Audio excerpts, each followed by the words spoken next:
Jadi Mbak harus tahu, QCon itu jarang meleset loh.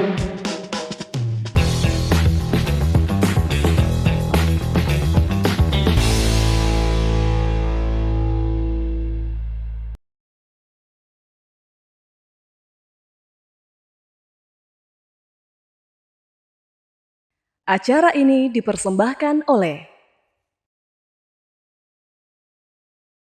Assalamualaikum warahmatullahi wabarakatuh. Halo, apa kabar pemirsa Unhas TV dimanapun Anda berada? Senang sekali saya Rahmati Ardi dapat kembali menjumpai Anda dalam program Unhas Speak Up.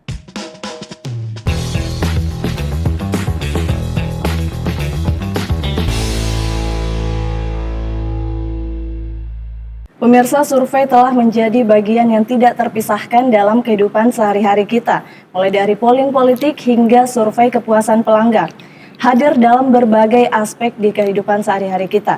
Namun belakangan ini muncul keresahan di tengah masyarakat terkait dengan data hasil survei dari sejumlah lembaga survei, yakni sejumlah lembaga survei yang ada di Indonesia. Ya, kasus yang belum lama ini menuai polemik karena memiliki perbedaan yang cukup signifikan adalah perbedaan hasil survei Pilkada Jakarta oleh dua lembaga survei, yaitu Lembaga Survei Indonesia dan Poltreking. Nah, bersama kami hadir di studio Unhas TV, Guru Besar Bidang Ilmu Statistika Terapan dan Pengajaran dari Fakultas Matematika dan Ilmu Pengetahuan Alam Universitas Hasanuddin, Profesor Dr. Georgina Maria Tinungki, MSI. Halo Prof, selamat siang. Selamat siang, Ya, Mbak. gimana kabarnya Prof? Kabar baik, Mbak. Oke, sudah menggunakan hak pilihnya di Pilkada kemarin? Sudah dong. Oke, ya jadi pemirsa, Prof. Georgina ini merupakan guru besar di bidang ilmu statistika terapan yang telah lama berkecimpung di bidang penelitian dan pengajaran. Jadi bersama dengan Prof. Georgina kita akan membahas tuntas berbagai hal menarik mengenai survei, mulai dari bagaimana survei itu dirancang, bagaimana datanya kemudian diolah, dan bagaimana mengedukasi masyarakat untuk lebih kritis dalam menyikapi hasil survei. Ya, jadi seperti yang saya kemukakan tadi, Prof, banyak sekali sekarang itu survei yang beredar setiap harinya. Ya, kalau sekarang kan musim pilkada ya, jadi mungkin yang umum ditemui masyarakat itu survei politik. Misalnya survei elektabilitas para pasangan calon, begitu ya Prof. Namun masih banyak juga survei lainnya seperti survei produk, kemudian karyawan hingga demografi. Nah, kalau menurut Prof sendiri itu seperti apa peran survei sendiri dalam kehidupan sehari-hari kita, Prof?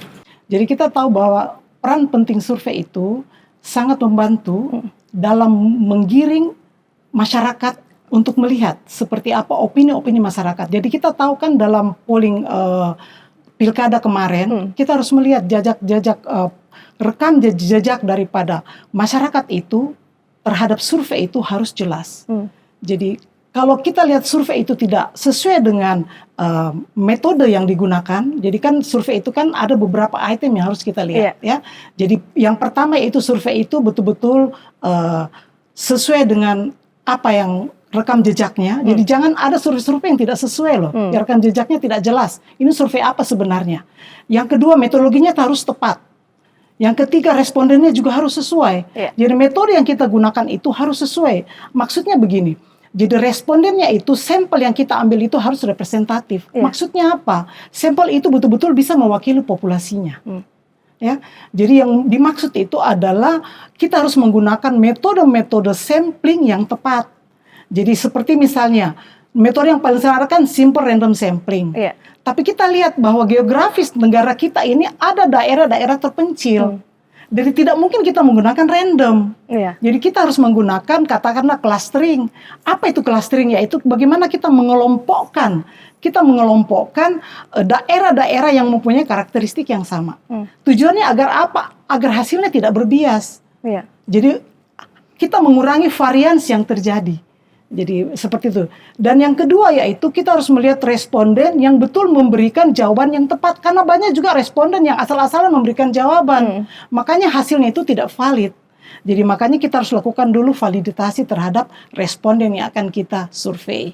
Kira-kira Oke. seperti itu, Mbak. Ya, jadi peran pentingnya mungkin survei ini dijadikan sebagai dasar pengambilan keputusan begitu Pengambilan ya, Prof? keputusan, ya. Ya, oke. Pengambilan keputusan dalam karakteristik data, informasi yang diperoleh. Oke. Ya. Ya, sekarang kan eranya teknologi, Prof, era digital. Informasi itu tidak terbatas untuk masyarakat kita diambil dari berbagai sumber. Ya. Ya, banyak anak muda sekarang itu dapat link survei dari media sosial ataupun email. Nah, bagaimana membedakan survei yang kredibel dengan yang asal-asalan, Prof? Nah, itu dia. Jadi kita harus lihat. Jadi kalau ada survei seperti kita lihat, kita cek emailnya dulu. Cek emailnya, IP address-nya seperti apa. Jadi kita jangan asal-asalan melihat. Jadi kalau kita lihat, oh ini kredibel gak? Oke, kita ikuti. Kan ada beberapa yang harus kita lihat.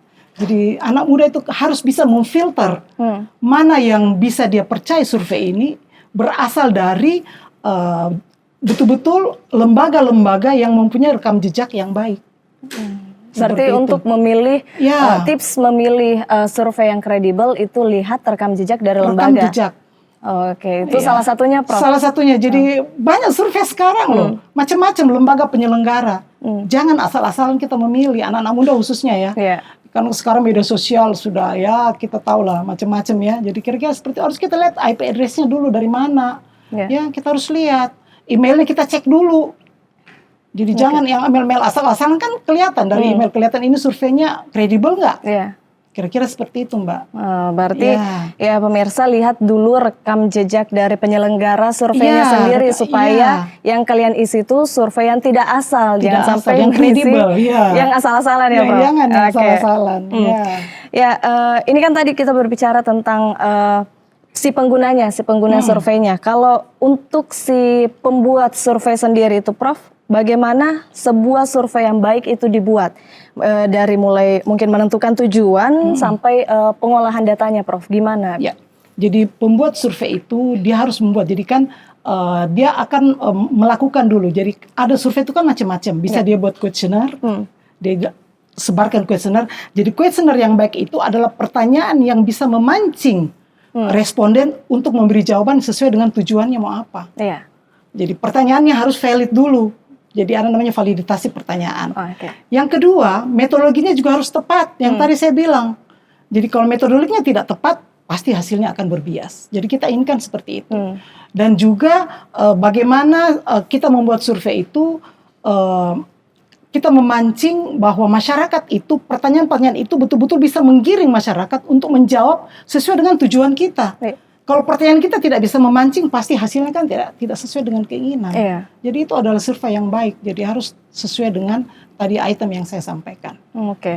Berarti memang yang pertama pertanyaan yang harus valid, bisa menggiring opini, dia paham, respondennya bahwa betul-betul sesuai dengan tujuan si surveinya itu mau apa sih? Ya kira-kira seperti itu. Mungkin cara ini kan tadi si pelaku ya, Prof. Si pelaku ya. Respondennya lagi.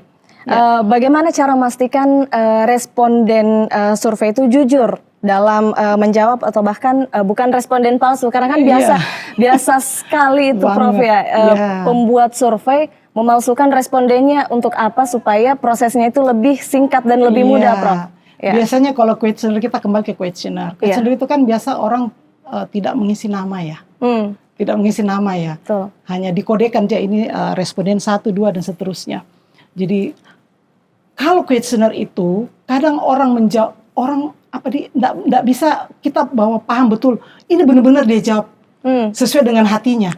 Kalau dia asal-asalan kan bisa aja terjadi. Jadi biasanya kita akan melakukan proses namanya metode triangulasi. Jadi triangulasi itu kita bisa melakukan kuesioner, bisa juga kita wawancara. Kalau wawancara itu kita menata walaupun memang lama waktunya. Tapi kalau wawancara itu lebih bisa mewakili hasil yang kita inginkan. Lebih valid hasilnya. Kalau kuesioner itu ya tadi saya bilang kadang orang menjawab asal-asalan respondennya. Jadi kita melakukan namanya metode triangulasi. Triangulasi itu adalah mengkombinasikan antara beberapa metode dalam kita mengambil informasi dari responden. Jadi kira-kira seperti itu.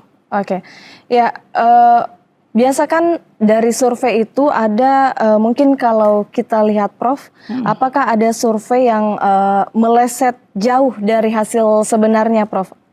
Kalau misalnya ada, apa penyebabnya dan bagaimana dampaknya Prof? Seperti mungkin bisa kita ambil contoh di pilkada kemarin Prof. Ya, oke. Jadi kalau kita berbicara itu, jadi survei itu kan kadang kita melihat juga kenapa dia menyimpang, sampling errornya tadi itu.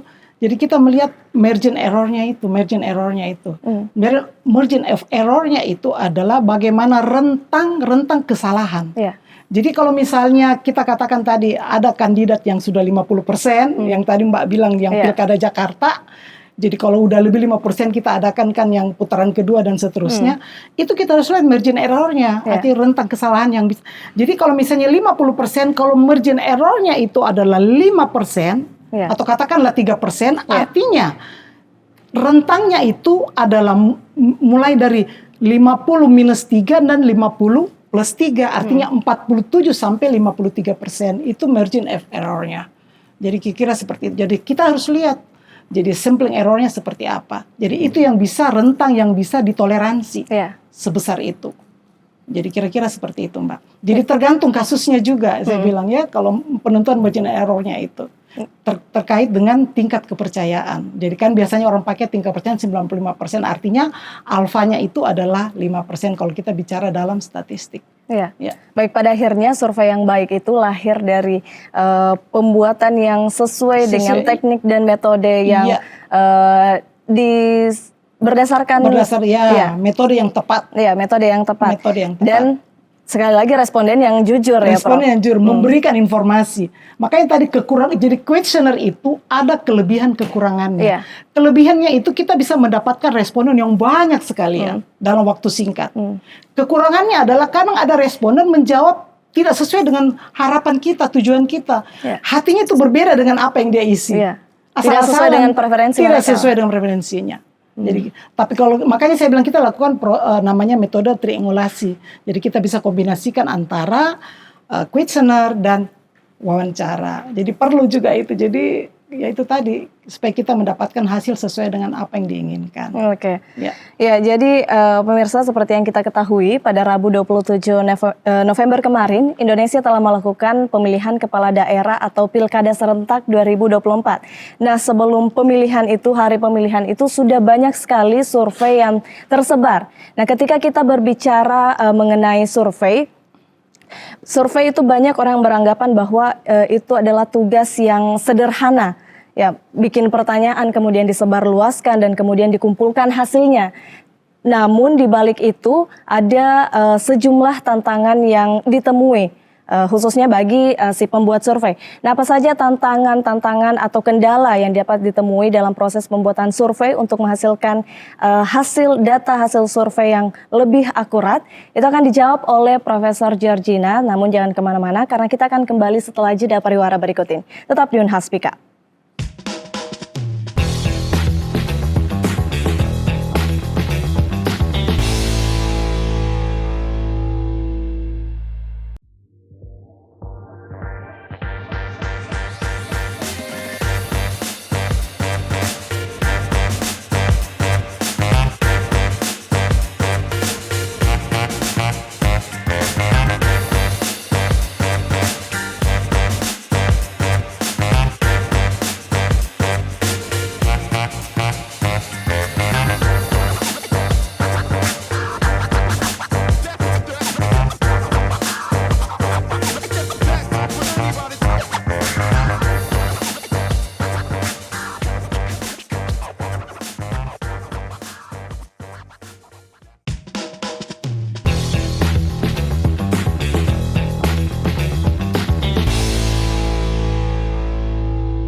Ya, kembali lagi di Unhas Speak Up bersama dengan Profesor Georgina.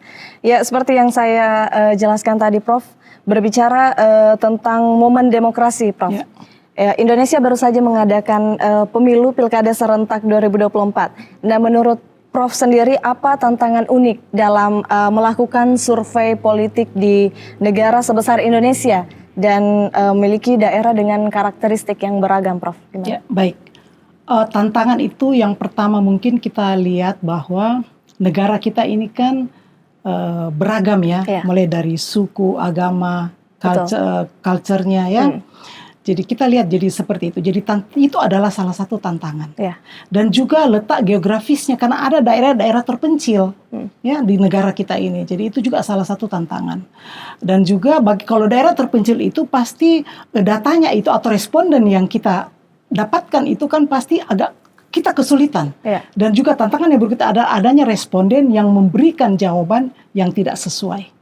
Jadi yang tadi saya katakan asal-asalan. Jadi itu adalah tantangan-tantangan yang paling krusial sekali pada survei yang sekarang sedang berlangsung. Berarti bentuk Indonesia yang berbentuk pulau ini dengan banyak pulau itu juga mempengaruhi orang melakukan survei. Sangat ya. Jadi itu adalah tantangan ya. Jadi letak geografis kita. Letak geografis yang sangat beraneka ragam dan seterusnya.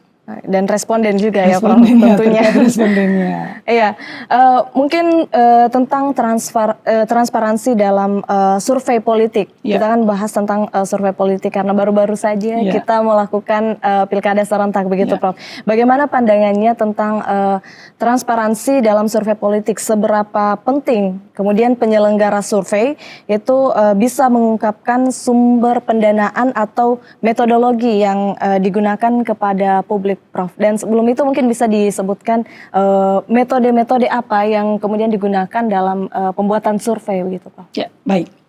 Jadi metode-metode yang digunakan dalam pembuatan survei itu yang pertama adalah responnya itu betul-betul representatif. Ya, representatif artinya sampel yang kita ambil itu betul-betul mewakili populasi.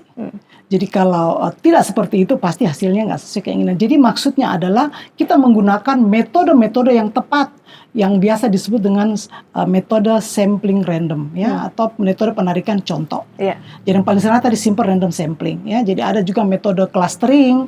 Jadi bagaimana kita bisa mengcluster atau mengelompokkan responden-responden itu sesuai dengan karakteristiknya. Jadi kalau tidak maka pasti variansnya besar. Apa akibatnya kalau variansnya besar? Pasti hasilnya itu berbias. Yang kita inginkan adalah hasilnya tidak berbias. Jadi makanya kita harus menggunakan metode yang tepat. Jadi kita bisa mengcombine antara sampling method tadi itu, bisa misalnya simple random sampling, kita kombinasikan dengan clustering, stage method, dan seterusnya. Agar hasilnya itu yang kita inginkan adalah representatif. Artinya sampelnya itu betul-betul bisa mewakili populasi dari responden yang sekian banyak itu. Berarti penentuan sampel itu sangat penting dan wilayahnya itu. Wilayah surveinya, Pak. Wilayah surveinya. Ya, berkenaan dengan tadi transparansi dalam survei politik, itu seberapa penting penyelenggara survei untuk mengungkapkan sumber pendanaan dan metodologi yang digunakan, Prof? Jadi tadi itu jadi harus transparan dalam survei itu. Jadi harus jelas. Jadi responden itu, karena sekarang responden itu tidak orang pintar loh sekarang responden kita khususnya ya. Dia tahu. Jadi kalau kita tidak transparan memberi informasi, itu jangan harap kita akan mendapatkan hasil sesuai keinginan. Jadi kita bahwa kita tujuannya, jadi kita harus memberi dulu tujuannya kita mau ini. Kita mau ini dan seterusnya. Pendanaannya seperti ini. Jadi harus kita transparan, harus terbuka. Agar hasilnya itu representatif, tadi saya kembali ke situ. Jadi respondennya itu harus representatif agar hasilnya itu tidak berbias secara statistik. Kira-kira seperti itu. Seperti yang Prof katakan juga tadi, istilah margin of error. Itu biasa sering kita dengar istilah margin of error dan tingkat kepercayaan dalam survei politik. Nah, mungkin bisa dijelaskan secara sederhana apa maksudnya dan kenapa margin of error ini penting, Prof? Ya, begini. Jadi kalau kita berbicara margin of error itu adalah rentang kesalahan yang bisa ditoleransi. Jadi kalau misalnya seperti tadi Mbak bilang, kalau misalnya salah satu kandidat itu mendapat 50%, dengan margin of error-nya itu katakanlah 3%, artinya rentangnya itu 50 dikurang 47% sampai 50 tambah 3, 53%. Jadi rentangnya margin of error itu adalah 47 sampai 53% untuk margin of error-nya yang 3%. Kira-kira seperti itu. Jadi itu sangat menentukan. Jadi kalau tergantung kasusnya, jadi margin of error-nya itu tergantung case-nya. Kalau misalnya kasusnya yang sangat krusial sekali, masalah kesehatan, margin of error-nya harus 1%. Ya. Ya, jadi jangan, jadi kalau kayak misalnya kita nanam padi, margin of error-nya 10% pun tidak masalah, 5%.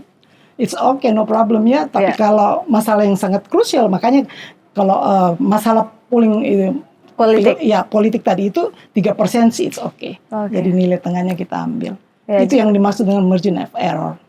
Jadi kenapa margin of error itu bervariasi ya tergantung bagaimana kebutuhan kasusnya. Kebutuhan kasusnya, yes. Kenapa kemudian juga seperti yang saya jelaskan tadi, sejumlah lembaga survei melakukan survei dengan topik yang sama, namun data hasil survei itu yang dikeluarkan berbeda. Kenapa demikian, Prof?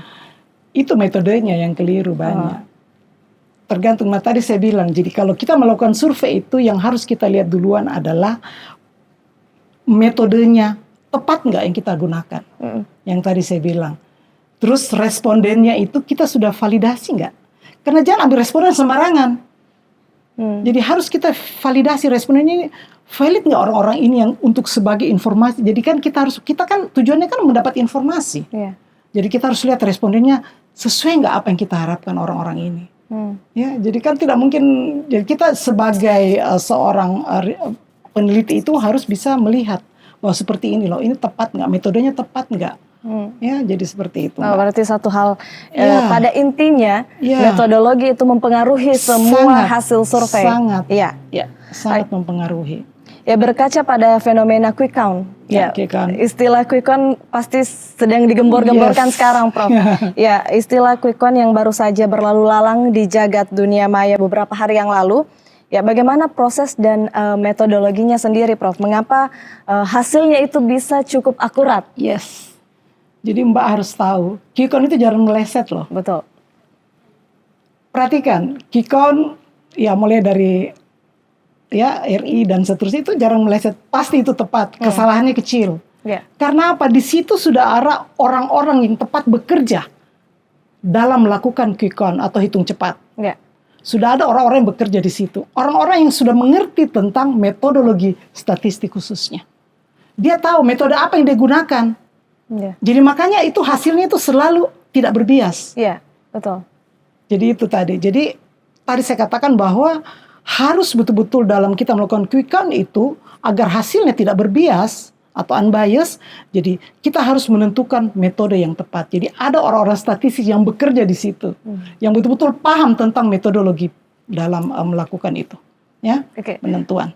Berarti memang metodologi untuk misalnya pilkada itu sudah disiapkan jauh beberapa hari sebelum orang yang tepat dalam pengelolaan data-data hasil pilkada.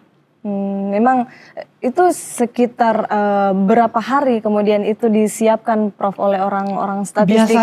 Biasanya sih orang-orang itu sudah dari jauh-jauh hari sih sudah disiapkan supaya kan mereka sudah siap bagaimana alat-alat saja yang akan mereka gunakan. Iya, karena memang sepanjang sejarah quick count itu tidak jauh berbeda dengan real count ya. Iya, coba perhatikan aja. Seperti yang sekarang kemarin itu hasilnya itu saya bilang nggak meleset itu. Dari quick count-nya dari quick count-nya yang hitung cepatnya itu pasti tidak meleset. Coba perhatikan karena memang mereka menggunakan metode-metode yang tepat. Ya, dalam menghitung. Jadi tadi saya bilang, jadi kita harus tahu bahwa kita harus menggunakan metode dalam mengambil yang tadi saya bilang. Jadi kita jadi misalnya daerah pemilihan di beberapa tempat. Jadi kan kita melihat karakteristik daerah ini kita ambil sekian persen. Dari sini kita ambil. Itu namanya kita mengambil sampel yang representatif. Yang bisa mewakili populasi-populasi untuk kita menghitung quick count-nya itu. Ini kan real-realnya kan belum. Ini kan masih quick count. Itu maksud saya. Jadi harus tepat metode-metode yang tepat untuk menghitung hasil-hasil quick count-nya itu. Jadi tidak boleh salah. Kalau enggak pasti hasilnya berbias. Ya, jadi kira-kira gitu, Mbak. Ya, jadi clear saja Prof bahwa masyarakat memang sebenarnya sudah bisa memprediksi hasil hanya dengan melihat quick count-nya. Quick count-nya. Ya, tidak perlu menunggu lagi real count-nya. Tidak usah lama-lama. Ya mungkin untuk mengedukasi masyarakat kita di era gemboran digital sekarang ini, teknologi yang semakin meningkat. Ya, bagaimana masyarakat untuk bisa lebih cerdas dan lebih kritis dalam menyikapi hasil survei, Prof? Silakan. Ya. Jadi masyarakat itu harus melihat secara kritis bahwa dalam survei itu jangan sembarang melihat survei. Artinya, ya harus tahu bahwa ini lembaga yang betul-betul rekam jejaknya baik, yang kita bisa lihat. Jadi dan juga yang tadi saya katakan bahwa kita melihat dalam media-media sosial anak-anak muda sekarang iya harus lihat juga ini IP address-nya benar nggak? Emailnya bisa dipercaya nggak, valid nggak, dan seterusnya harus lihat. Kalau nggak ya jangan. Jadi supaya hasilnya itu betul-betul sesuai dengan apa yang diharapkan. Jadi itu kira-kira Mbak yang sesuai memang dengan harus lebih teliti, sebelum mengisi sebuah survei. Ya, responden juga harus kan sekarang responden itu cerdas loh. Dia nggak sembarang lagi. Lihat ya, kira-kira seperti itu. Ya, jadi pemirsa, jelas sekali bahwa survei merupakan sebuah alat yang memang sangat mempengaruhi berbagai aspek kehidupan kita, baik itu di bidang politik, sosial maupun ekonomi. Namun survei juga membutuhkan proses yang tidak sederhana. Ya, mulai dari perancangan hingga analisisnya, dan semua itu harus dilakukan dengan teliti agar dapat memberikan hasil yang benar-benar kredibel dan dapat dipercaya. Dan ya, masyarakat juga dituntut untuk lebih cerdas dan lebih kritis dalam menyikapi hasil survei, terutama khususnya di era digital seperti sekarang ini. Berbagai informasi bisa didapatkan dengan mudah, namun kendalanya seringkali hal tersebut tidak bisa diverifikasi. Ya, jadi terima kasih kepada Prof. Georgina, pakar di bidang ilmu statistika terapan dan pengajaran. Sebuah bincang-bincang yang sangat mengedukasi kita di episode kali ini, membuka wawasan kita tentang hal yang sebenarnya kerap kali ditemui namun tidak dipahami secara tuntas. Ya, terima kasih juga kepada seluruh pemirsa Unhas TV yang setia menyaksikan program Unhas Pickup dan tayangan-tayangan lainnya. Dan terus saksikan Unhas TV untuk mengakses berbagai program menarik lainnya. Saya Rahmati Ardi mewakili kru yang bertugas, pamit undur diri dan sampai jumpa di episode Unhas Pickup berikutnya. Wassalamualaikum warahmatullahi wabarakatuh.